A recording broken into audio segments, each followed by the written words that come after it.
can't breathe!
Hey y'all, it's Dakota Frandsen.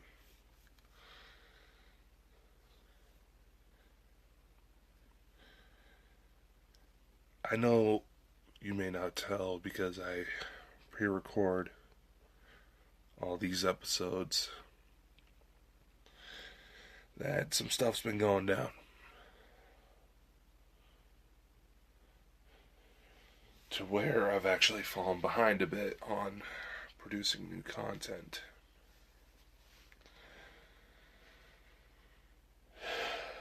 Sorry. There's this is a show it's going to be a show that I expected was going to happen sometime, but didn't want to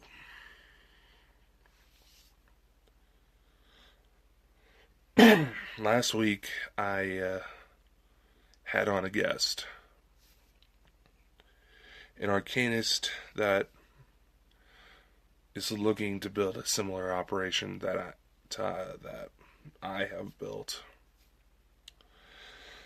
Someone who is officially within my network, so again, if anybody's listening and is near the Fenton, Missouri area, give either one of us a shout.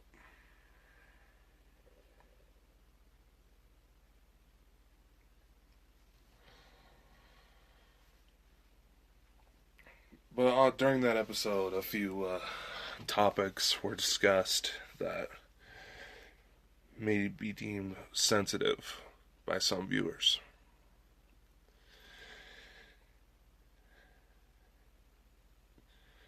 And while my colleague, my friend, is in no way, shape, or form obligated to reveal the details of his personal matters,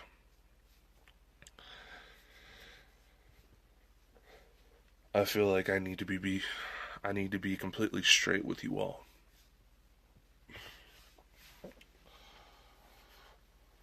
So that maybe you can understand some of the positions that I take over the years.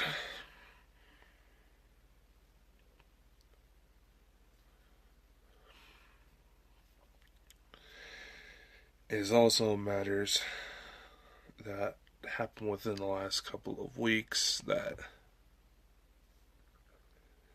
I wanted to also discuss a little bit. It all kind of wraps together. You'll understand here in a sec. But as far as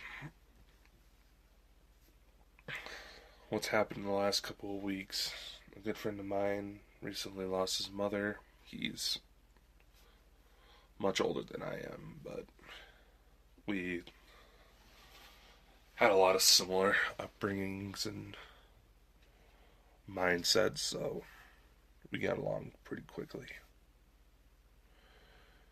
And I was also informed that a previous client of mine, one that was the subject of an exorcism,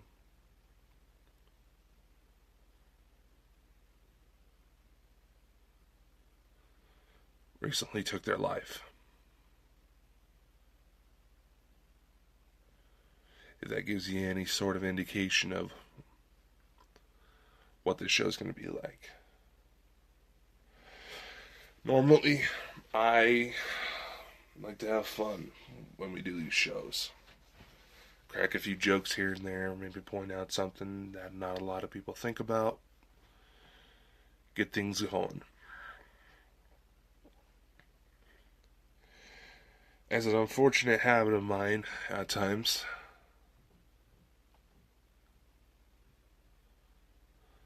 I might still crack jokes just to try to keep myself from getting a little too overly emotional, so y'all can still understand what the hell I'm saying.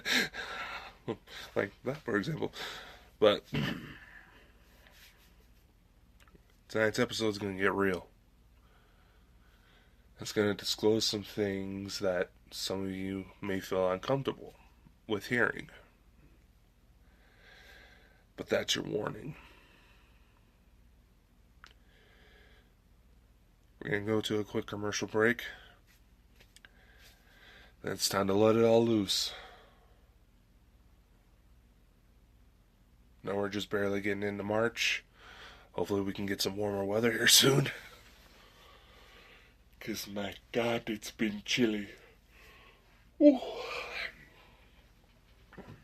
I'll also have some news. Maybe. Coming up here soon. So, do stick around. This might get hard to hear, but it's a show you will not want to miss. Hey everyone, Dakota Frandsen here, specialist of the strange. I just wanted to come with you real quick about potentially doing your own podcast. Have you ever wanted to start your own podcast? Maybe you got a lot of questions like, how do I record? How do I get my show into all these apps that are out there? How can I make money? There are probably several thousand other questions about getting this show off the ground that you have been formulating and communicating in your mind. And I'm here to tell you that there is a very simple answer to this. Anchor. Anchor is a one-stop shop for recording, hosting, distributing your show. And best of all, it is 100% free. Get all the perks from the other guys without having to pay for subscription fees. And best of all, it is easy. And in fact, Anchor can match you up with sponsors who want to advertise on your podcast right now, which means you can get paid doing what you love. Isn't that the fucking dream, my friends? In fact, that's actually what I'm trying to do right now by reading this ad for you. It is amazing. It helps ease the process for guests, putting on music, whatever you want to do.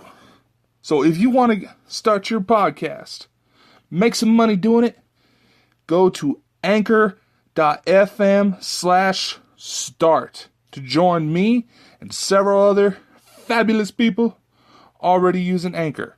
That's anchor.fm/start. And I cannot wait to hear you on the air.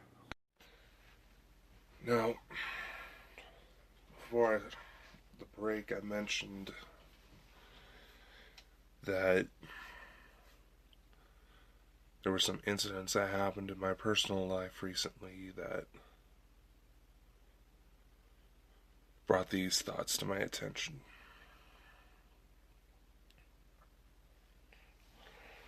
My friend losing his mom, who's been a complete mess for obvious reasons, but I'm not going to hold it against him. Because I do know that he'll keep moving. As well as my client, who took their life.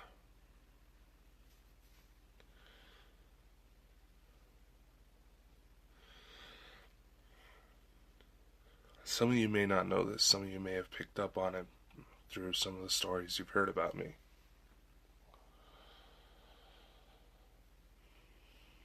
But the reason I speak out a lot when it comes to suicide prevention, domestic violence,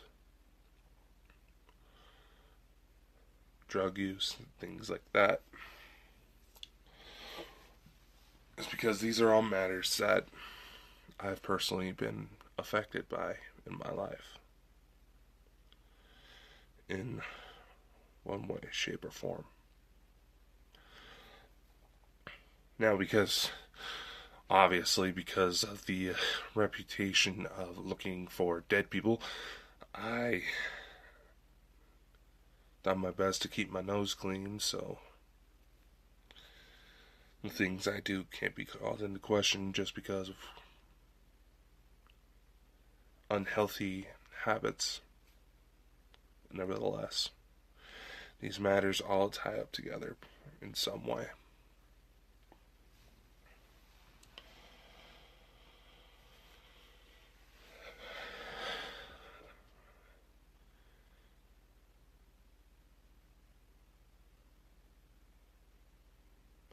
I'm sorry, I'm just trying to find the right words here.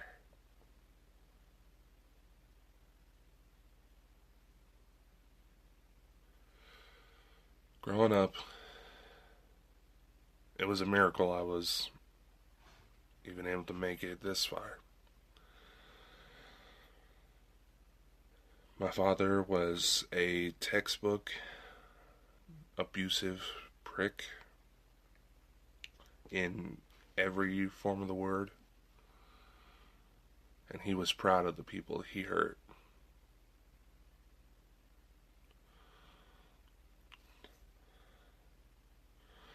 My mother had me just after high school,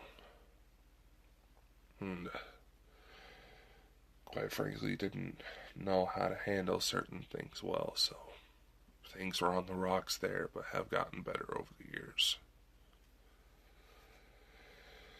When I was age 3, possibly due to some sort of custody dispute, my stepmother tried to murder me.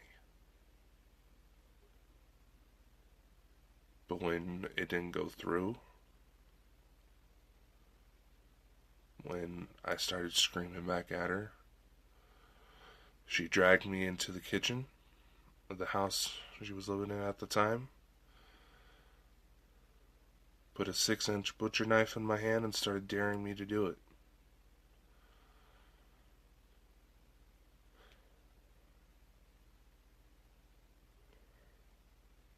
Being that she's always been very short,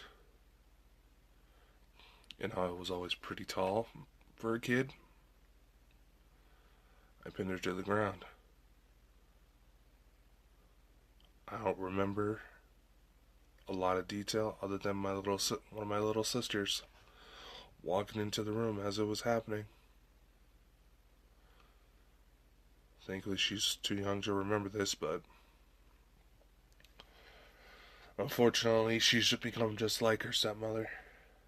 Her mother, my stepmother.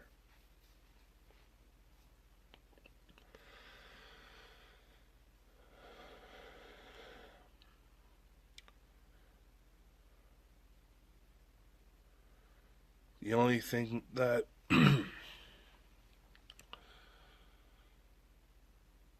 helped keep the officers from trying to charge my mother with aggravated assault was the fact my grandparents talked my mother into taking me to the hospital every time there was an unusual marks, bruising left on me after I would come home from my from staying with my father. Eventually that lost full custody, because my father didn't like having courts babysit him.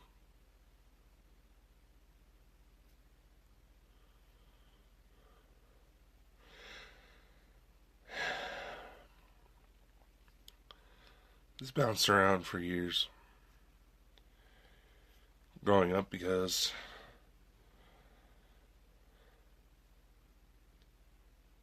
I was tall and didn't go to the local church in Murtaugh, Idaho.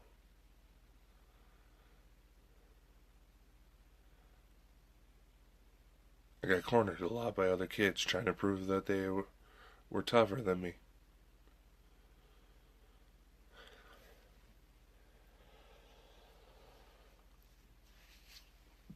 My father's influence was minimal. I tried forgiving him because he was my dad. Tried visiting whenever I knew I had another sibling come into the world, which happened a lot.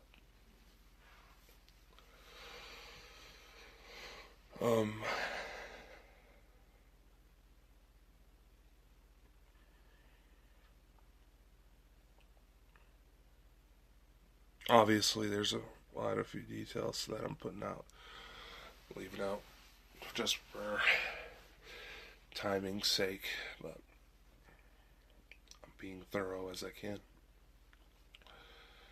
The things that went on pushed me to attempt suicide and led me to the infamous Olivia Paradox incident, as I've come to call it, where possibly an archangel came out of nowhere, stopped me, introduced me to a little girl that called me daddy, then brought me back from the dead.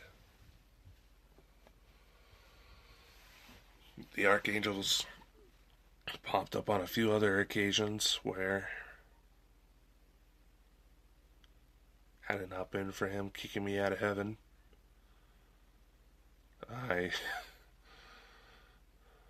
I probably would have been gone a long time ago.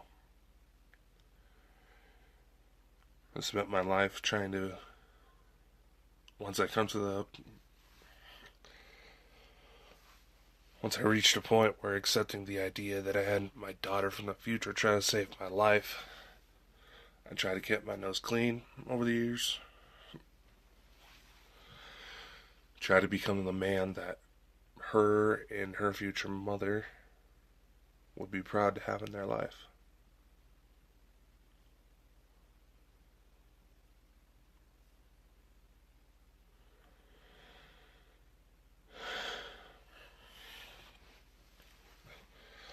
I'll admit there's been a couple other attempts where I've tried taking my own life. There's been attempts where others have tried taking my life.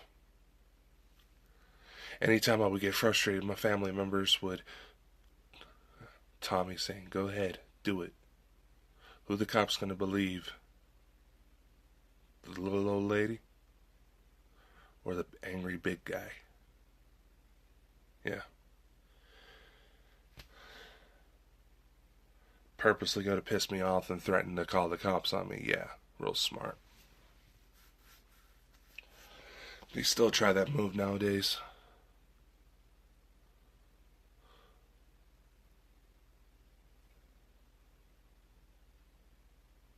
Just because they do more to try to shut people up than rather take care of the problems. And look where that's got them.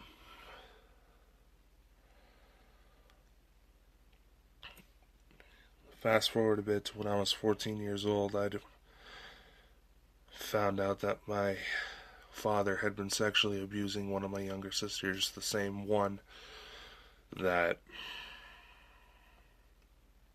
saw me almost kill her mother.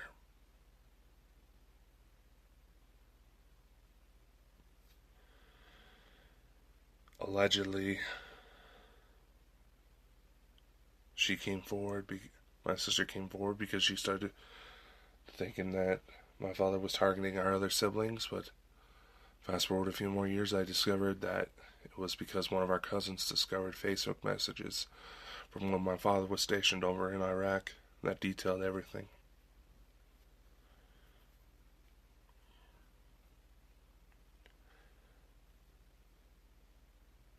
Upon further analysis, and the police honestly believe the same thing, that behavior was going on for quite some time, and it wasn't until after my father got back from the war in Iraq that it escalated.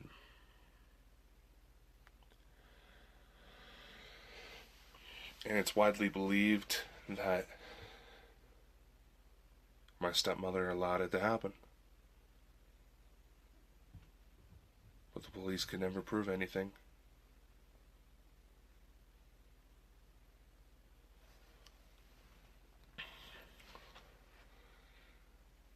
Because of my age, I wasn't allowed to go see the kids. And that's all I wanted out of the entire thing, was to just see them, check on them, make sure they were okay.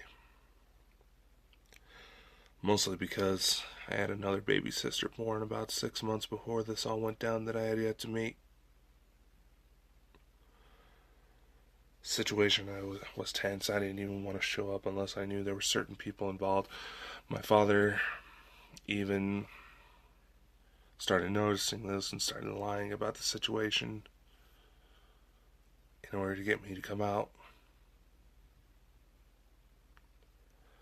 To answer your questions, I don't remember if he assaulted me, but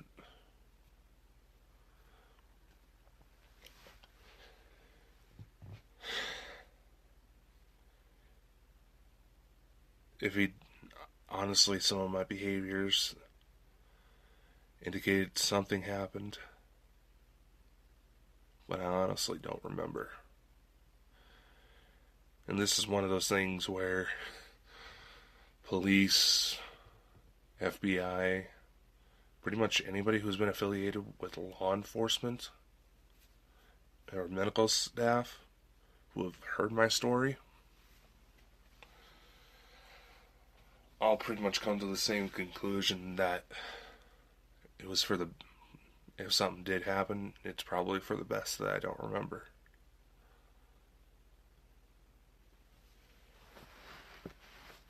Because in spite of what I feel like is every single mother's complaints about their children acting like their fathers, even though they may have never met their father before,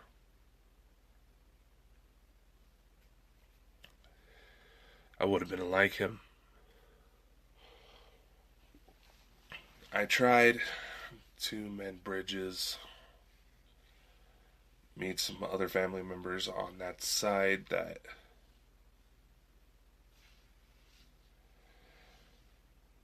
I either never met before or was too young to really remember.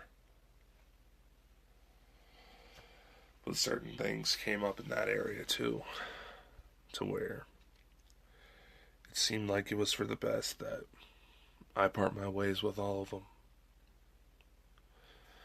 My father's currently sitting in a state pen cell that's being loaned out to the state of Idaho and he's in Texas.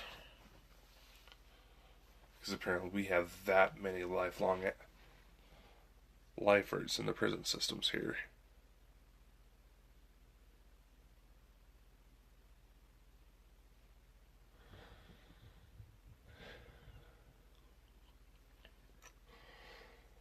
My stepmother eventually reunited with an old flame who got her back into a life of drugs, repeated the cycles of abuse, and made it to where she dumped off my siblings on my father's parents. Once again, I tried making amends, visiting the kids there, but it was clear to me the cycles were repeating, and if I wanted to truly heal from my past, I was going to have to say goodbye to all of them. Permanently.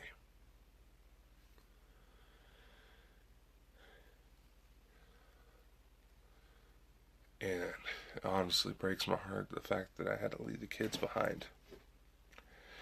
I'm barely stable enough to keep myself afloat, but taking care of 5 kids on top was not going to help.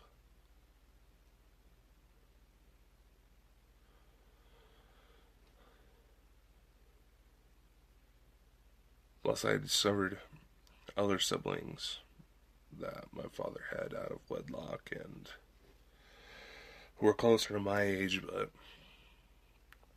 at least one is floating around the same drug dens. Another, I have no clue.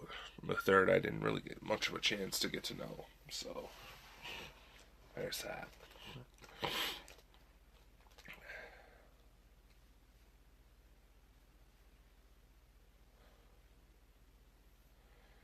Honestly, I already know that my siblings hate me because I fled.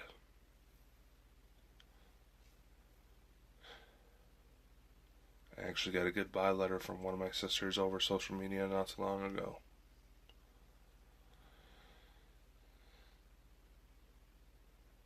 Basically, telling me she's put me in the same place as my father, her mother, my stepmother.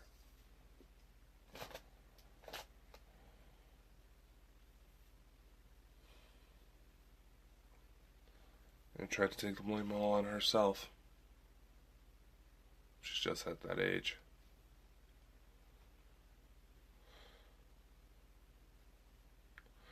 By any chance she's listening, I did read it. And I am sorry that I made you feel that way. I know I'm not speaking very loud right now. It's just, for some reason, tends to be the tone I take whenever hard situations like this pop up. But if you hear me, it's not on you, kid. It never was. It never will be. It's not your fault all this happened. This was going on long before you were born.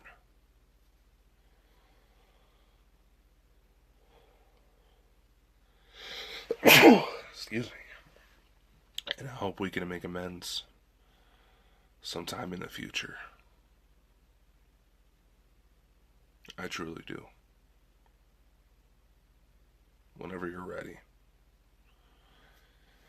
come find me.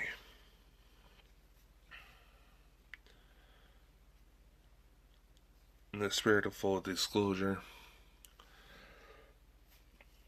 part of the reason why I chose the public route was so out of fear that I'd never see my siblings again. Give them an easy way to find me and reach out to me.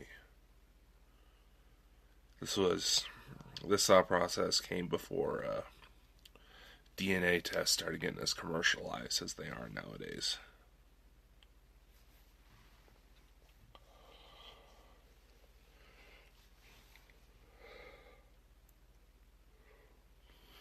Because all in all, they're still the victims in this. They didn't choose this. None of us did.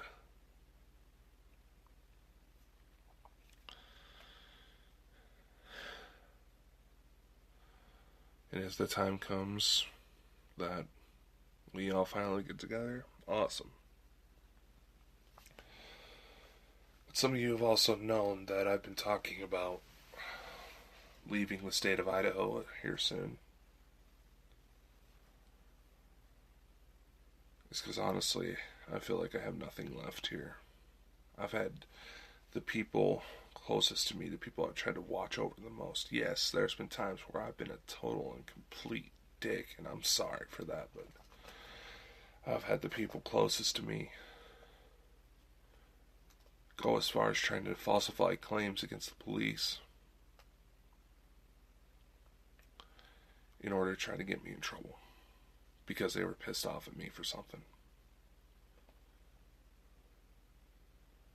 when I was just trying to help them and the situations they were getting themselves into were going to get either them put on a missing child's poster or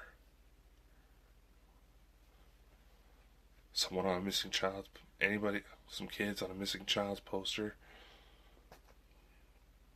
or worse. It was situations where the FBI had to be called in.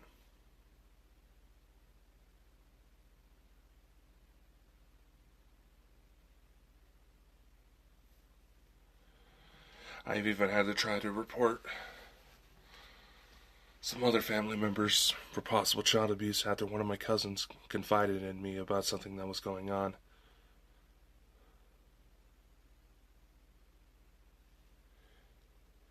Yet everyone treated me like I was the one throwing the punches.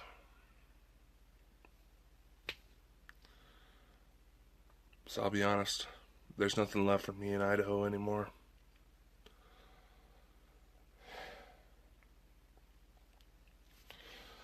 For those of you who keep asking if I located Olivia's mom, it's hard to say for sure, but there is someone in my life who I honestly want to spend the rest of my life with.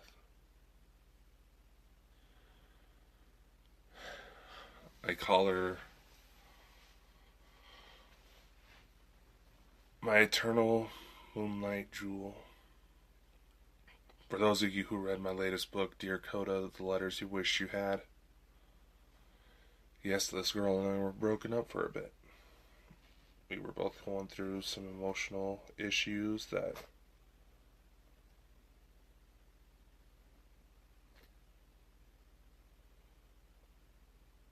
led us,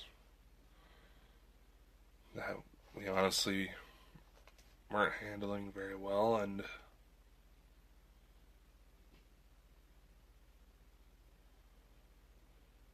finally it became pretty obvious that we needed to separate, go our separate ways.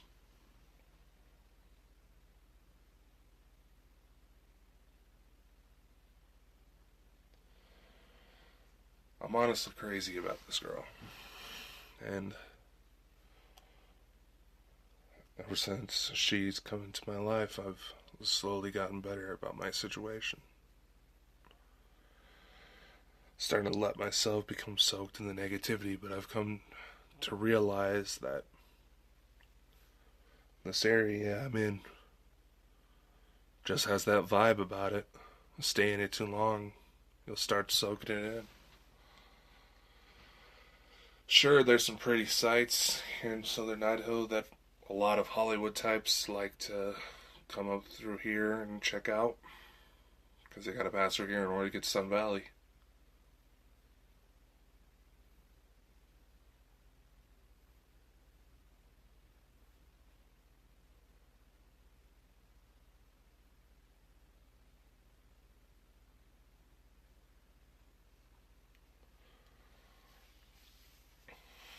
But honestly, the stuff that's going on here, the stuff that's continuing to go on here, it's becoming a little much. And if I'm gonna be able to move on, be able to grow, be able to become more like the person I want to be, I gotta put it all behind me.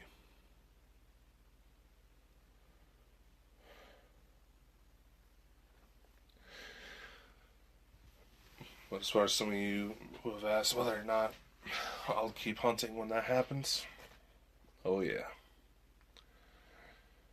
There's a good chance that this stuff won't even leave me alone when I die. So, but where I'm going, I'm not going to reveal too much out of respect for the people I am looking to eventually come close to.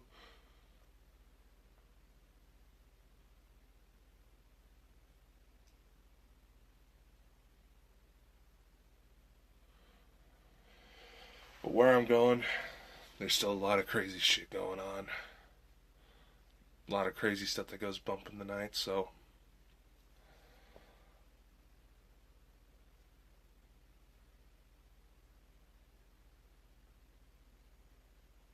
Let's rock on.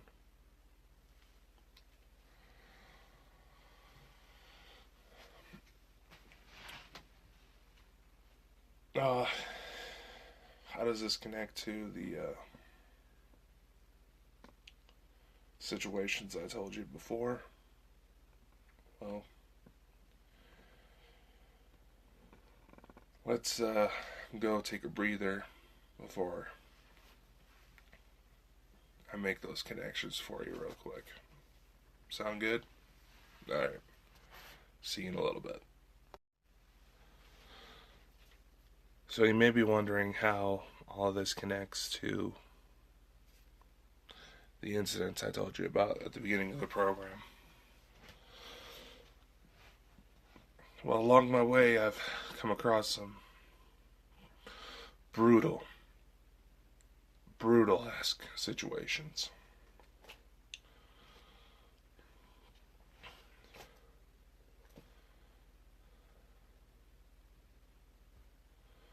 Situations that, if you're not prepared, it'll throw you off for a while.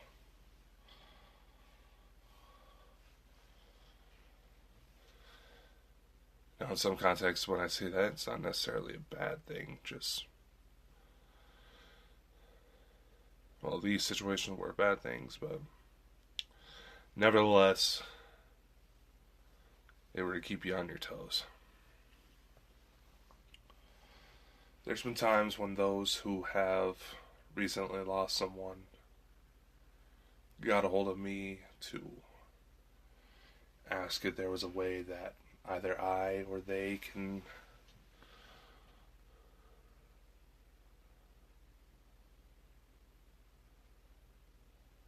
reach out to the one that passed away and, just have one last conversation, one last moment to check in, see how they're doing.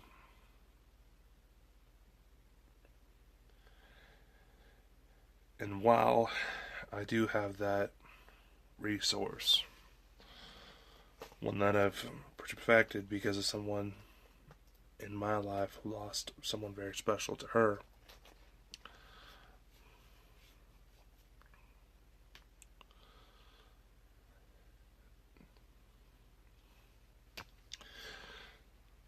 their emotional states are too unstable, so to speak, in order for it to really work effectively. And there's been situations where they're rare, but I've had to perform exorcisms myself. Yes, there's rules of conduct on when you should perform an exorcism. You gotta rule out mental illness and all that. But the situation, like the one that I was telling you about, it became pretty obvious when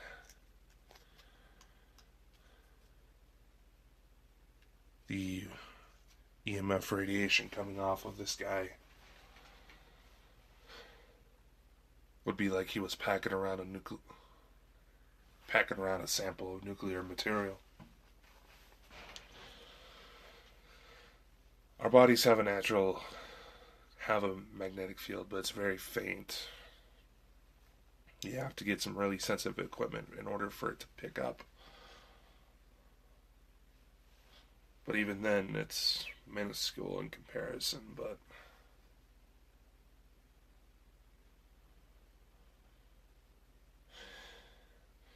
essentially, if someone's possessed or has a spirit attached to them, their magnetic fields in their body are going to be intensified almost off the scale amounts depending on what you're dealing with. And in terms of this case, it was also pretty obvious that something was going down when we asked the entity to identify itself, and it literally carved its name into the victim's neck. And I'm not just concerned. I look away and I see a funny looking rash that seems like it's spelling out something. No. I'm talking You could physically see the skin opening up as the entity drew out its name.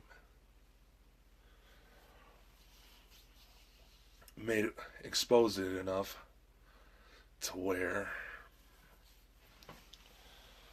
I could exorcise it. But that demon in itself, one exorcism was not enough. The cleansing ritual we did, apparently wasn't enough. Sometimes I try to incorporate certain elements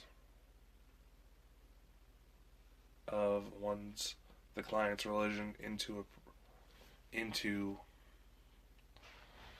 a ceremony, whether it's just a cleansing, an exorcism, what have it.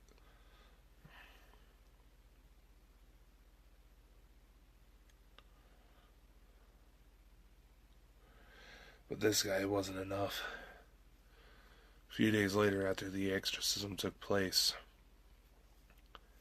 he found me in my own home. Tried to attack me through a dream, just like he did the client.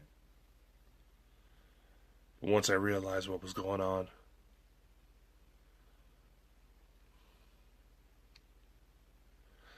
I was being lifted.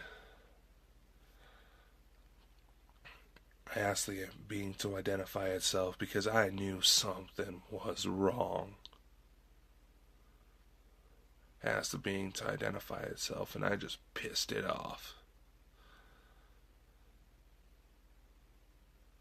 The dream that started out, I was walking out of this house and into this like a real wooded area with a lot of trailers. Kind of looked like an old trailer park I used to live in when I was real little.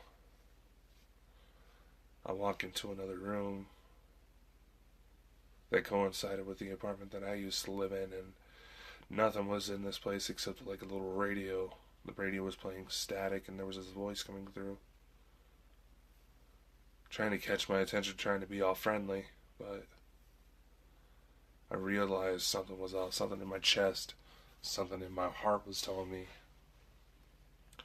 something was off, and I knew not to trust it. So I demanded it to identify itself.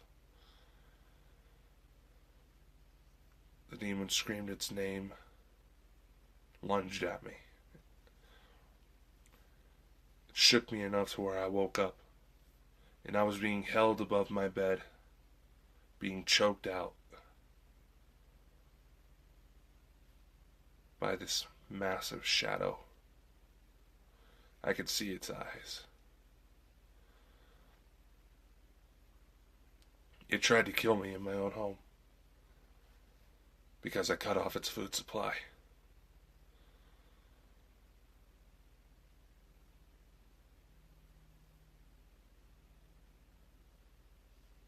That archangel I mentioned earlier,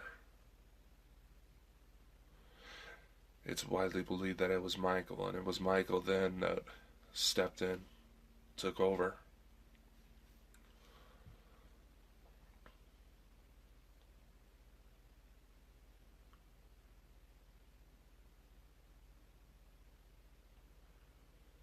And sent the being back to hell.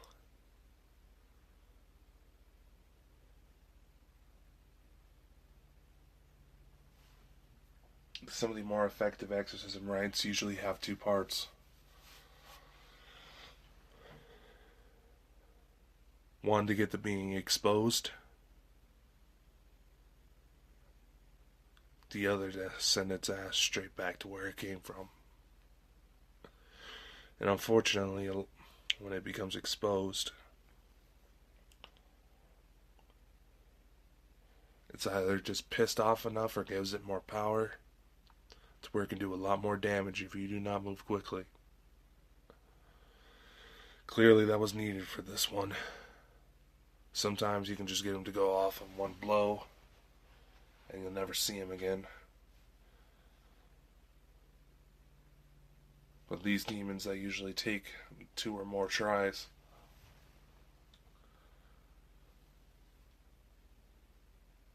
I think you might actually find them in the Key of Solomon. All three of the ones I've taken care of. Other cases, if they were demonic, they were lowlifes. Supernatural equivalent of mosquitoes. Annoying, can cause some damage if they're carrying something, but overall not hard to get rid of.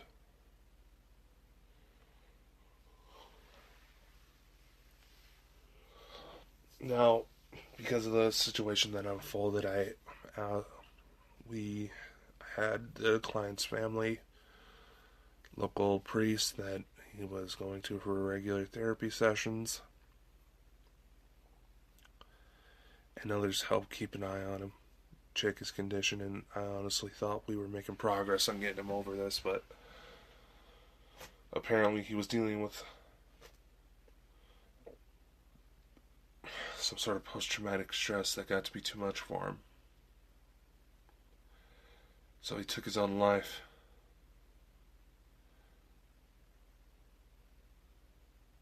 I'm not going to describe how, but he made sure to target the exact spot the demon had carved its name into.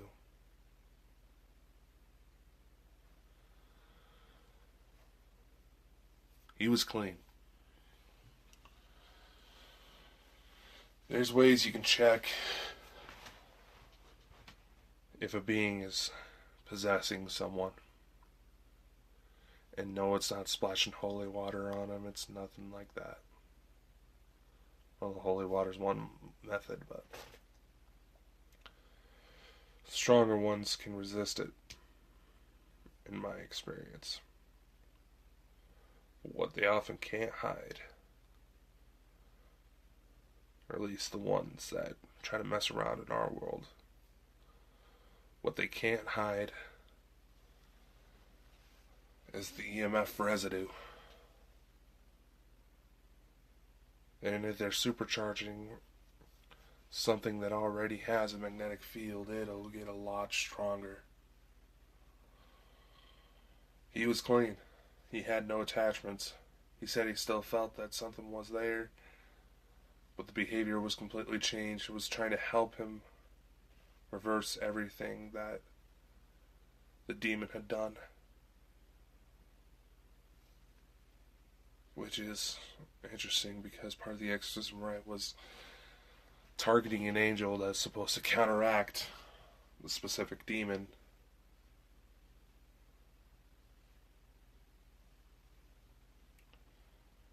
In which this one was apparently one of Michael's inner circles.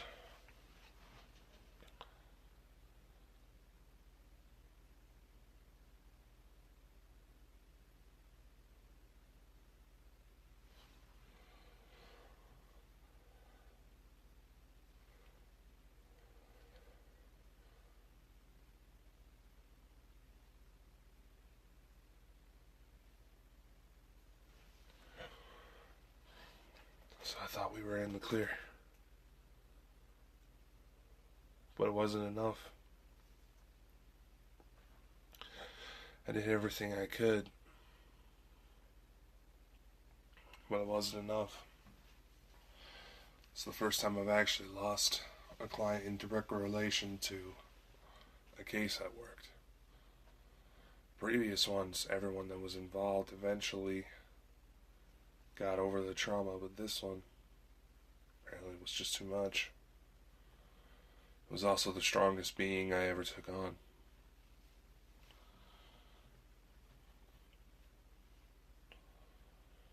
And being that I was victorious, it doesn't necessarily rule out the possibility that others stronger than it might try something. But when they do, I'll be ready.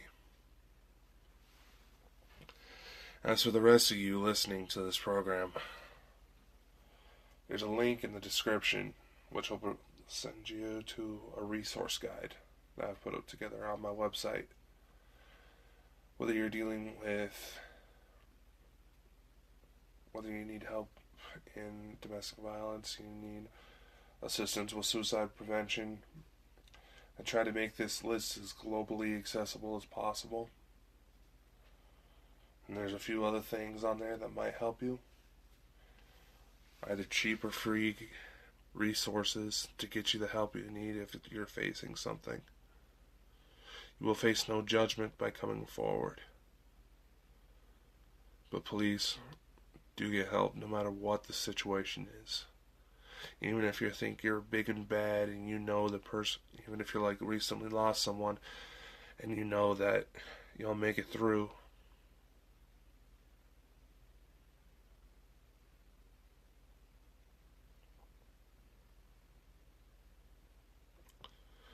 Because you know that person that you lost would want you to.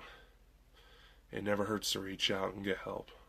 So there's links in the description. If you're in the United States, and I'm about to add a number for international, but give me some time on that.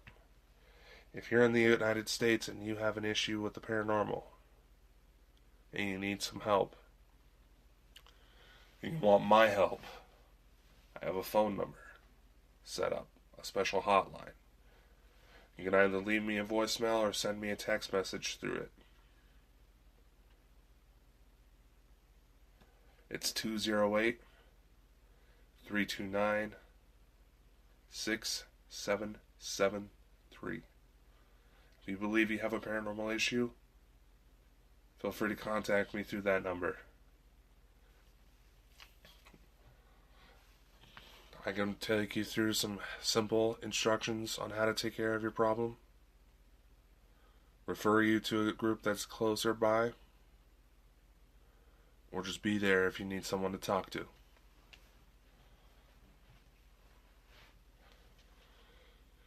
If you're outside the United States, give me some time. I'm looking into some options to setting up a free number that you can text as well.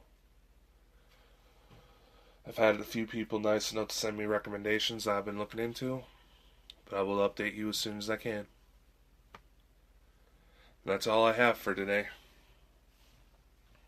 Like I said, if you're in need of help for whatever reasons, or whatever situation's going on, do never be afraid to speak out.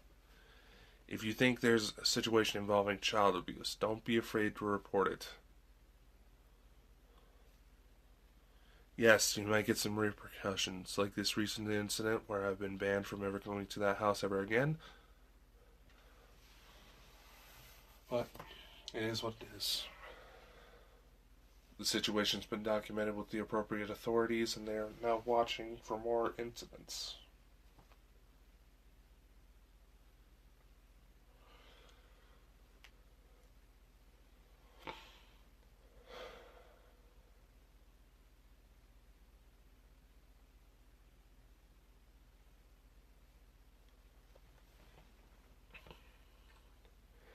As for me, I don't know where the road's going to take us, but I did get some interesting news.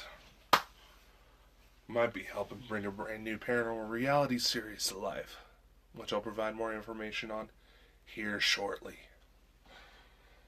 It looks like it's going to be a brand new show, so we need to boost the publicity as much as we can. And let me see. Next week, on March. Let me think real quick.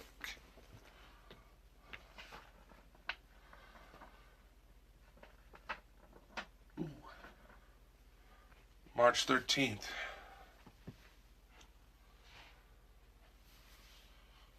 We're going to discuss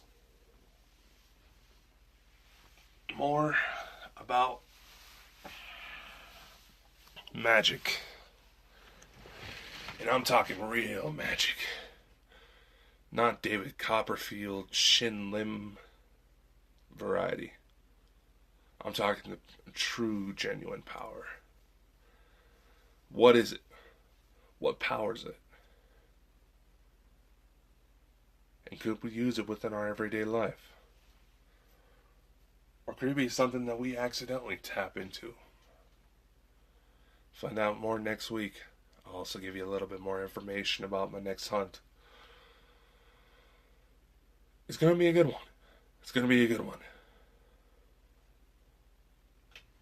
I'll see you guys next time.